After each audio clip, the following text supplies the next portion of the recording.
Hey, welcome to my channel. My name is Kinga. I started making YouTube videos right after my divorce to document for myself and my closest friends how I am reinventing myself and my whole life. If you're not a friend but you still found this video, take it as a sign. Like it and subscribe. This whole post-divorce journey took an unexpected turn. And thanks to the meditations I started publishing on my YouTube, and thanks to you people and your beautiful comments, feedback, and your desire and wish to purchase meditations from me, I was led to a different path. Go check out my website if you want to know more about what I'm doing, kingakramer.com. I published a video last year about the 15 lessons I learned after divorce. Most of them are about relationships and dating because that was heavily on my mind back then. I met lots of guys for research purposes, of course, and I learned so much about myself and men and dating in general. I had to because I was off of the meat market for almost a decade prior to that. I wouldn't say things have changed, but it was more like my skills were definitely outdated. And I'm glad I created this video because I like to watch it back from time to time. I feel like it is full of those little wisdoms that I need to remind myself of regularly. And since my channel just gained a huge number of new followers, I wanted to dust off this little wisdom collection and introduce it to you because you most likely haven't seen it. And I would hate it for it to just, get lost. So you don't have to click on anything or any link. I'm going to play it for you here in this window. And at the end of this video, I'm going to give you that one big lesson that I learned since then. Of course, if you've seen this video before, feel free to fast forward about 9 minutes. 15 lessons for now. You don't have to agree with everything I say. These are true to me in my life at the level I am on in my journey. And I don't mean to sound like a wise person who knows everything. You may even think that some of the stuff I learned took me way too long to learn because you already know them. But hey, this is my channel, my video, my thoughts, my journey, my lessons learned, and I still hope that you can resonate with some of them. I'm a very analytical person, yet I let my emotions guide me in making decisions.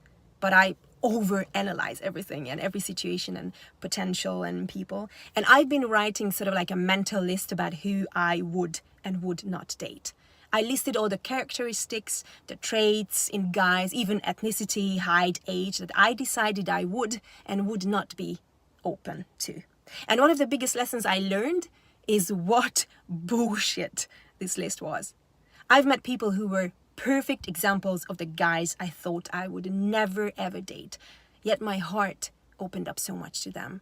And I learned that height, age, and some other physical factors cannot be a determining factor in dating and in who I could fall in love with. I met people with crazy age gaps, like 13 years older, 13 years younger, and they all had the capacity to get me interested on a deeper level and not be so much bothered about the numbers. Lesson number 2. I also learned that whatever I think of a person has a high chance not to be 100% true. Most of my judgments are governed and fed by my previous experiences and or fear. Lesson number 3. My emotions are my responsibility. I actually made a video about this, and this may deserve a little explanation. It means that no matter what a person says or does to me, I can be in full control of how I let that affect me and how I react. If I don't like the narrative, I can change it to something that feels better. It's simple as that. Even if I look at things that happen to me, I'm in charge of what thoughts I give to them, how I explain them, therefore what feelings and emotions I allow that particular situation to evoke in me, or what emotions I give space to or let my thoughts create in me. And here's a big one, lesson number 4. What others think of me has nothing to do with me. And this is so true. When people hate or love me, it can be just their own projections that they hate or love about me or in themselves. Lesson number 5. I shouldn't let fear of being rejected or judged dictate my actions. Now this is big for me because in relationships or in the dating phase rather, I tend to run when something doesn't feel right. It's a self-protective mechanism. It comes from a childhood trauma of being left, abandoned, and I run every time I see the possibility of it happening again. It's a long story, I don't want to go in there, but I learned that running is not the solution. Alignment is. And alignment means being in harmony with my higher self, having thoughts that feel good, because my feelings are my guidance to my truth. I can decide to leave, but only if it comes from a good feeling place and not panic or fear. Those should only guide me in a real life-threatening situation. And the path to alignment can be either sort of like an inner process, like self-reflection or meditation. Or I can use outside help, like communication with the partner. You know, the kind of communication that helps me understand things better or put them in a different light, so it doesn't feel bad anymore. And this leads to lesson number 6, which is I should always ask the questions that feel the most uncomfortable in order to get clarity on things, and have the conversations I do not want to, or embarrassed or shy to have. I should always ask questions before assuming something or someone's intentions. I used to think the importance of kindness was overrated, especially mentioned on a dating profile where people write about themselves, or in the what they are looking for in a partner section. Now I know it's actually the number one thing: kindness. All the other complex and fancy traits are secondary. Lesson number 8, 9, 10, and 11. There's no heartbreak I cannot get over. Some may take longer, but I can always heal from them. Also, there is no relationship I have to settle into or settle for. There is nothing I have to settle for what I may not want, meaning I can always say yes or no to anything without having to feel guilty. And once I am in a relationship, it's not the relationship I have to work on, but myself. And of course, I have to prioritize myself, my well-being and happiness above all, because even if I get into a relationship, I will only be able to give and contribute if I am at a happy place. Lesson number 12. I should see the perfection in everything and look for the lesson or the value in everything, especially true to dating and all human interactions. Every relationship is an assignment. And even if I think I met an asshole, or I wasted my time on something or someone, or I was misled, or whatever happened that I may not see the value in right now, it does have a value. It has brought me a new insight, maybe a new lesson, and it was perfect the way it was. It happened the way it had to happen. Its timing and length, the frustration or pain it may have caused, the happiness it may have brought, everything was perfect the way it was. And oh my God, I have learned so much from every little interaction in this past year. Every guy I ever spoke to taught me something new about myself, my needs, my desires, dating in general, and other things. I wouldn't do it in any other way. If I walked away without having learned anything from it, I would have to repeat it. So the rule is evolve or repeat. And everything that ended, I believe, prepared me for the next one. That's also part of the perfection. Lesson number 13. I also learned that those who will want to sleep with me on the first date will probably want to sleep with any other woman they liked on the first date. And I may not be able to trust them as much long term as I would be able to trust a man who took his time to get to know me deeper and to work on building it all up. I mean, you can call me old school. I also learned that I do not truly know if someone is right for me until the first misunderstanding, disagreement, or conflict, no matter how small or big. That is the perfect situation to see how compassionate, respectful, kind, understanding, and mature a person is or is not.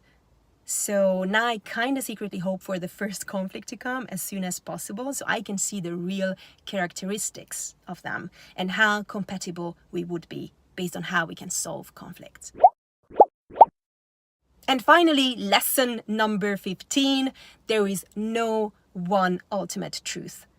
I think there can be as many truths, as many participants or observers, and those, maybe even conflicting truths, can coexist in the same reality without having to cancel each other out.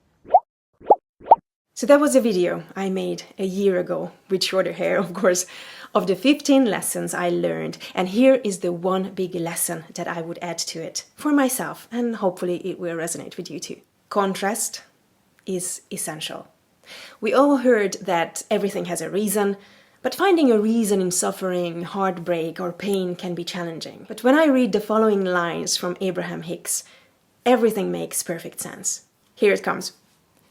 There will be a time, not so far from now, that you will look back on this phase of your life, and instead of condemning it or beating up on it, instead of blaming or guilting, you will feel appreciation for it, because you will understand that a renewed desire for life was born out of this time period that will bring you to physical heights that you couldn't have achieved without the contrast that gave birth to this desire. If you're not an Abraham Hickster, let me break it down for you. Contrast, in the language of the law of attraction, is anything you don't like, anything that just doesn't feel good or causes you to be in a negative mood. Most people are not good at defining what they want to attract or manifest, or what their real desire is, until they are facing challenges, situations that they don't like.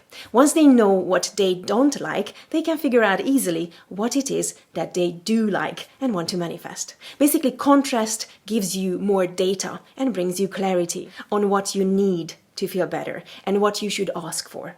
Contrast is the fertile ground for wonderful expansion, in Abraham's language. I would also add to that when we go through hard times, it helps us appreciate the good ones more. It gives you confidence after you've been through it, because you're like, hey, I felt like giving up at times, but I made it to the other side. I completed another challenging task, and I'm still alive. One day, you may not be scared of anything anymore. So yes, we do need contrast to learn new skills, to gain new viewpoints, to get more confidence and strength, become more resilient, and to launch those new rockets of desires, as Abraham would say. I would love to hear where you are at right now in your journey, what you're going through, and how you think you will benefit from it one day. If you've been already through it and arrived to the other side in one piece, then please share your favorite lesson or wisdom with us in the comment section below. Like, share, comment, subscribe, and click on the bell sign, to get notified every time I publish something new. See you soon. Take care. Bye-bye.